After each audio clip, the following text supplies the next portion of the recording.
สบายดีเนาะวันนี้มาพบกับส่องเบาท่องอีกคือเก่าเนาะคนเก่าคนเดิมมื้อนี้สิมาสัมภาษณ์เนาะคือเห็น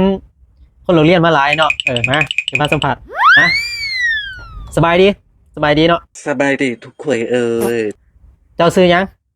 ต้องเอิญคอยว่ามาด อ๋อมาดำเนาะเจ้าซื้อมาดำเป็นบ่ ำขอความช่วยเหลือแน่ทุกคนเอ่ยเมื่อ เจ้ามาขอความช่วยเหลือหยังมื้อนี่ คืนนี้นะมีโจรมาลักสิคอย ฮะ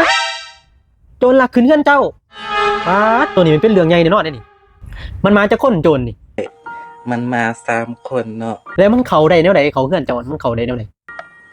ประตูอีหยังกระบูมี อ๋อมีประตูเฮือนโอ้แล้วเจ้าอยู่กับไผเจ้าอยู่เฮือนกับไผ คอยนั่นนอนผู้เดียวแล้ว โจรนี่เป็นคนบ้านได้โจรนี่ ทุกไอจิน อ๋อเป็นคนจีนเป็นคนจีนตามตัวยากแน่นี่เนาะแล้วเขาเฮ็ดจังไดกับเจ้าเนี่ย นะสิคอย แล้วเขาเฮ็ดท่าได้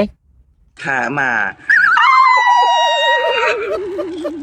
บ่ต้องให้เด้อข้อยเข้าใจความรู้สึกนี่แล้วเขาเอายังไงเจ้า เล่าให้คอยมากอันนี้ เอาหลักฐานมาเบิ่งมึงดูเอาหลักฐานมาเบิ่งดู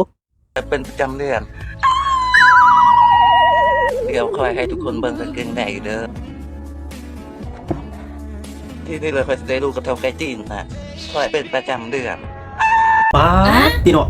แสดงว่าหลักฐานเนี่ยหนาแห้งได้นี่พ่อแม่เจ้าคิดแนวใดกับเรื่องนี้ซะ บอกให้คอยเอาเท่าไก่จีนคุณ